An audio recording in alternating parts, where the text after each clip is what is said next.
high power, fast-paced, high-energy excitement of quarter horse racing and the thrills and spills of rodeo.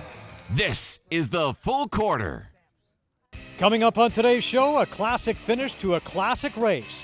Sizing up the field for the All-Canadian Derby. We'll hear from the top rider in the country and barrels of fun at Exeter. Welcome to the inaugural edition of the Full Quarter. I'm Joe Tilley with Peter Gross, and I guess, Peter, the first thing we should do is talk about the differences between thoroughbred racing and quarter horse racing. Well, Joe, conformation-wise, the quarter horse is a bit smaller, maybe 3-4 hands shorter, with a bigger back end. The leg's not quite as long and slender as the thoroughbred. About 200 years ago, an American native horse, the Chickasaw, was bred to the English thoroughbred, and they created a horse that could move very, very quickly, probably to help out on the farm. I mean, I wasn't there at the time, so I don't know for sure, but I could see the horse running after a wayward cow or something. And what you've got with the quarter horse is a horse that's prepared to run the moment the gate opens. The quarter horse wants to go 200, 300, 400 yards at most, whereas, of course, the thoroughbred 6 furlongs, 7 furlongs, up to 1.5 miles. And quarter horse racing is a sport that is on the move in Ontario. They're getting huge handles and tremendous purses at Ajax Downs this summer. And of course, later in the fall, we're going to see some quarter horse racing at Fort Erie. And the feature race this past week was the All-Canadian Classic with a purse of $60,000 and a very quality field. And keep in mind that after 18 seconds of running, that's what it takes to go about 350 yards. The winning owner is going to get something like $36,000. The winning jockey gets $3,600. And we did some math. We figured out that at $3,600 for 18 seconds, that works out to an hourly rate of about $672,000. That's Tiger Woods money. Well, it used to be until he got distracted by his stallion duties. Well, there's a very strong 3-horse entry in this field. Yes, Roger Gerard and Clinton Crawford, the owner and trainer, have an embarrassment of riches. They've won a lot of important races at Ajax Downs. They've got the 1, the 1A, and the 1X entry of Dasher 6. Watch them if you can. And last year's champion, Fast Flung Floyd. If Fast Flung Floyd was the only horse they entered, he would be the prohibitive favorite. But they've got 2 other horses backing it up. So those are the 3 you got to beat. And outside of that entry, who else are we looking for? We've got the 8-horse One Cool Shake that won its heat last week in a very fast time. And I like the 2-horse Six-Pack of Corona. This is an Alberta horse. All right, let's get the call from Frank Ferrari. They're off. During at the start was Fast Flung Floyd. In the center of the track is Dasher 6, and from the far outside, it's Rio Rojo Jack. Fast Flung Floyd trying to put it in gear, but towards the inside, it's Six-Pack of Corona. They're in deep stretch. Who's it going to be? Picture time! It looks like Tony Phillips, and Watch Me If You Can win the All-Canadian Classic. And Pete, you see Fast Flung Floyd, a hard right-hander right out of the gate, and it's hard to come back from that. Sometimes that extreme outside post position can be beneficial, but he completely destroyed his chances by making that move. You make that kind of a bad step in a race that takes only 18 seconds, you've got no chance. To his credit, he came back to be 3rd. And a very solid second by One Cool Shake. Yeah, and Watch Me If You Can came out of the middle of the field and never deviated left or right, went straight for jockey Tony Phillips, and was really running strong at the end. That was the secret to that horse's victory. Let's hear from the trainer and the rider. Tony Phillips, winning jockey on Watch Me If You Can in the All-Canadian Classic. Kind of appropriate that an All-Canadian boy, born in Nottingham, England, of course. How'd the race go? Oh boy, it was awesome. From get-go, this horse just blast out of there like a bat out of hell.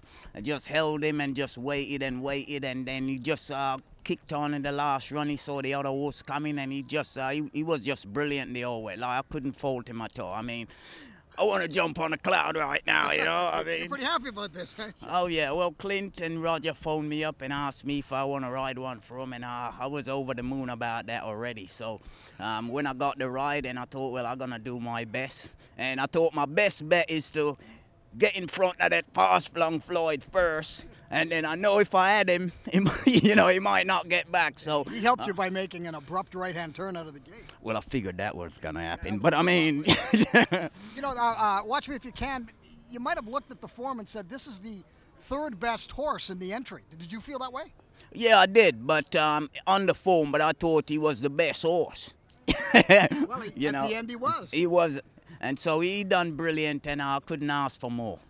Did you feel the way that I feel, that Watch Me If You Can was perhaps the 3rd best of your horses in that 1A and 1X entry? No, I've always thought that Watch Me If You Can would be the 2nd best, because he's a really good gate horse. A lot of times he really gets away good.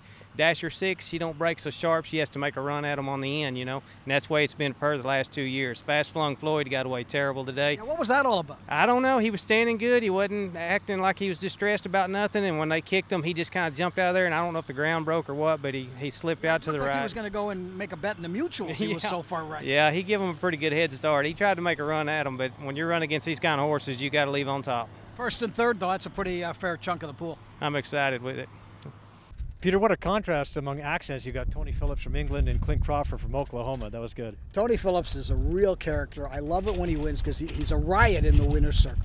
And he was so excited. Yeah, very happy to win that important stakes race. All right, coming up this week, it's the All-Canadian Derby featuring 3-year-olds over 400 yards. Now, these horses will be running 400 yards for a purse of $100,000. So in about 20 seconds, the owner's going to get $60,000. It's another terrific payday, indicative of how successful quarter horse racing is these days in Ontario.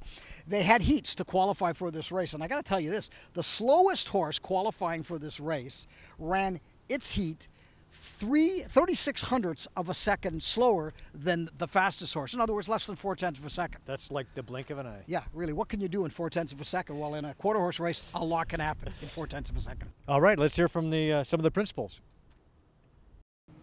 She wants to win really bad. She tries really hard. She's just mean around her stall. She's a true racehorse. We walk by her stall when she's eating, and she'll try to bite you, and that's a quality that you want in a mare to be an outstanding racehorse. She's just got a lot of heart. I mean, from day one, you know, we started breaking her, you know, she was just so easy to handle and be around. And then when we started running her, she just showed us all kinds of heart. She's got a big kick on the other end, and that's what you look for in a racehorse. So you like her chances? I love her chances. Time for a quick break. When we come back, we'll meet Canada's top rider and some former racing greats hit the rodeo circuit. But first, here's a look at the latest rider, trainer, and owner standings brought to you by Wild Wing.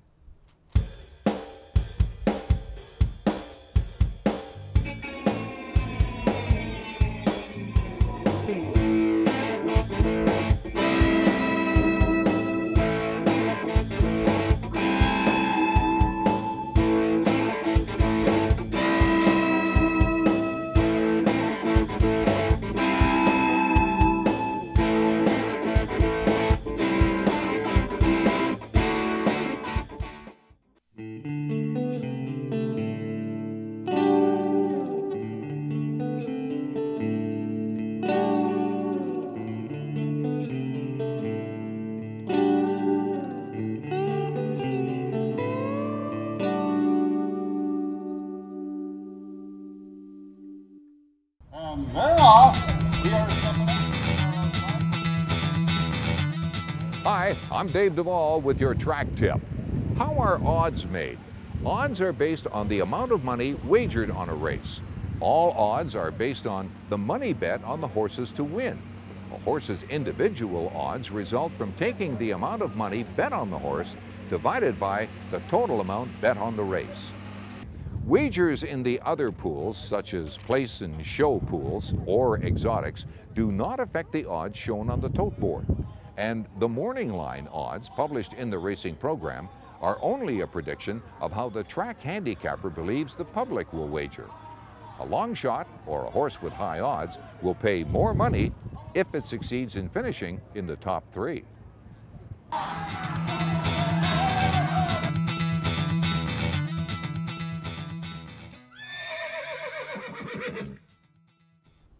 Welcome back to the show. If you like betting the riders, you want to put your $2 on this gal. Kim Ito has a winning percentage that is hard to fathom in the world of racing. With more on this top jock, here's Maddie. When Kim Ito hops on a horse, you know there's a pretty good chance she's headed for the winner's circle. A whopping 78% of her mounts are in the money. So how does she do it? I guess I just tried to stay committed and focused all the time, and you have to get good horses and do the best that you can with those. So you have to do the best with what you get. What made you want to be a jockey? I did a lot of horse showing and stuff when I was a kid, and what I like about racing is you either win or you lose, and there isn't too much subjective opinion in there, and so you're able to succeed on your ability and on your strengths rather than on what somebody else seems to think is what should win. What were the toughest barriers to break through to become a jockey? One of the toughest things to being a race rider is getting on horses, and so you have to spend a lot of time doing a lot of work for free, and just to get yourself out there and get trainers' confidence that you can get the job done. When Kim rides, she has the ability, which a lot of riders I think lack, is she can get very aggressive with a horse. She can push it on through a hole, or she can sit quiet on a horse, which is very important, especially in quarter horse racing, because they can act up, they can flip over, and the gate's very easy. You have to have good hands, very quiet hands. And then when you're coming down into a stake race, Kim can light up the field, and she can break through, and she'll get there. Do you feel like it's still tough for female jockeys to make it? I really don't ever really think about it that much. I've had other people ask me that question before, oh, what's it like being a woman rider? And I don't get that feeling at this track that it's ever really an issue. And so I think when you're on the track, it's male, female, whatever else, is whether you do well or not. So I don't think it's really a barrier anymore. How does quarter horse racing in Ontario differ from other types of racing? I think it's more explosive. I think it's more action-packed, and we generally have tighter finishes. So I think for the public, I think it's a little more exciting, in my opinion. I don't want to insult any other breed racing in Ontario, but I think because it is sprinting, that there's a little more excitement there, and you're not sort of waiting for the horses to come to the finish for the big drive. What are your thoughts on the growth of quarter horse racing in Ontario?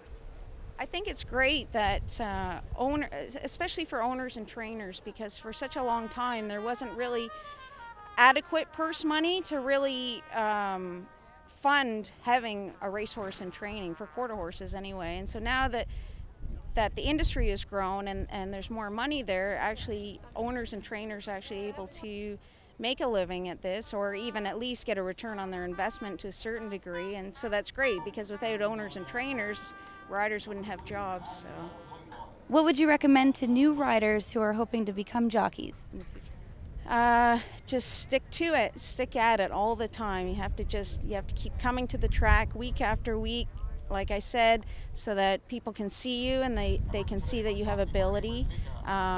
Because if people aren't confident in your ability, they won't put you on horses. So what would be great is if we had some form of rider college here, like they have in Olds College in Alberta, has a rider jockey exercise program. And they actually sent one of our riders, Ed Walton, last winter to shadow that program. And if we could bring a program like that to Ontario, I think it would be wonderful. And then trainers would be more in touch with the new riders coming up, and they would know that they have some training before they put them on their horses, because there's a lot of time and money invested in getting a horse to the racetrack. So you don't necessarily want to just throw anybody up on top of your horse that you have and your owner has a lot of money and time invested in. And so to have a program like that, at least you would know that they have the basic training before you send them out and on their own. Kim Ito says that in order to be successful, you need support and confidence. This is a rider who has plenty of both, and the results speak for themselves. For the Full Quarter, I'm Maddie Jo. When we come back, it's rodeo time. Exeter was hopping for good reason, and a big weekend coming up at Ajax Downs.